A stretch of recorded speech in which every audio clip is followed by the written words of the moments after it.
tous et bienvenue sur cette chaîne. Alors j'espère que vous allez bien. Aujourd'hui on se retrouve pour donc les fruits et légumes du mois de mars. Je vais vous les présenter rapidement et puis aussi pour vous proposer du coup 5 recettes de saison pour pouvoir un petit peu vous inspirer dans les semaines à venir.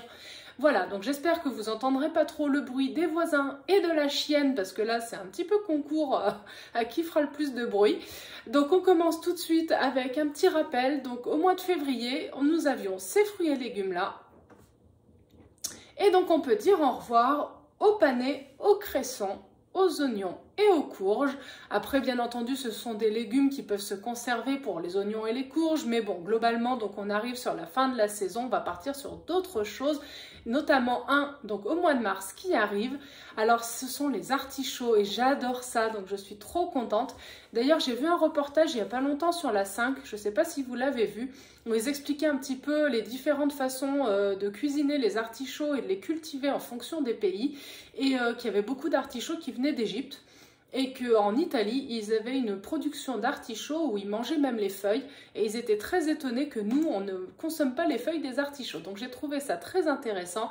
Pour précision, ça avait l'air quand même d'être une variété bien spécifique. Alors j'ai failli oublier les radis qui commencent à arriver sur les étals et qui, mine de rien, apportent un petit peu de croquant, de piment et de fraîcheur dans nos salades et dans nos plats.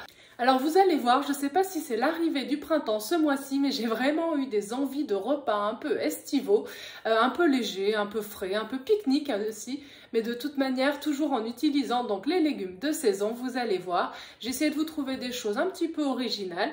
Donc c'est parti pour la première recette. On commence tout de suite avec les gnocchis aux artichauts et aux asperges et je vous annonce tout de suite que c'est ma recette préférée des 5 que je vais vous présenter parce que ça recoupe vraiment les deux ingrédients que j'adore et je pense que ça va vraiment bien aller ensemble. J'ai jamais essayé de les mélanger, donc ça va être l'occasion. C'est globalement un petit peu de boulot à préparer, mais le rendu a l'air tellement bon.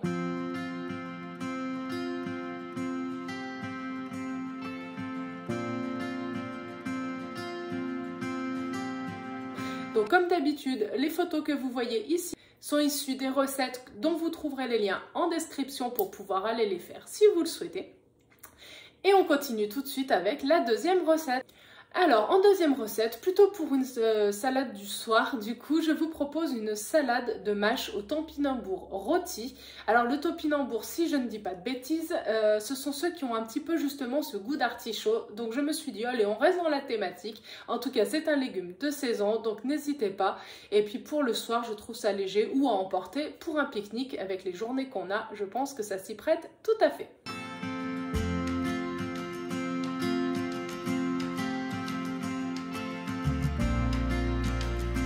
En troisième recette, je vous propose de voyager un petit peu par une salade de lentilles et de carottes à la marocaine. Alors ça change justement un petit peu des ragoûts de lentilles ou des carottes qu'on peut trouver, notamment dont je vous ai déjà parlé la dernière fois. Voilà, je me suis dit que c'était une manière d'aborder les choses un petit peu différemment, d'avoir ça sous forme froide, éventuellement tiède.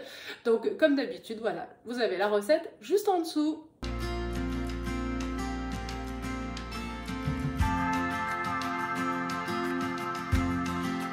En quatrième idée, donc on va partir sur quelque chose d'un petit peu asiatique. On part à l'autre bout du monde pour un wok de chou chinois sauté au sésame et aux noisettes. Je me suis dit que l'association des deux pouvait être très originale et ça m'a vraiment donné envie. Donc voilà, je vous la présente. Vous me direz ce que vous en pensez si vous l'essayez.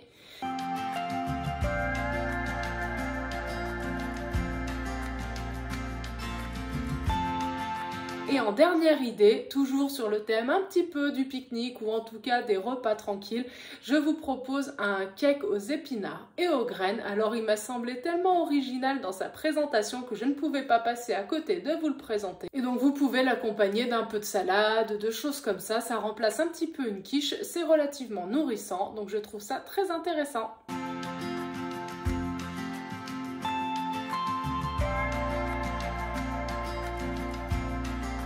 Voilà, j'espère que parmi ces 5 recettes, il y en a qui vous plairont. En attendant, je vous dis prenez soin de vous, bon appétit et à tout bientôt. Bye bye!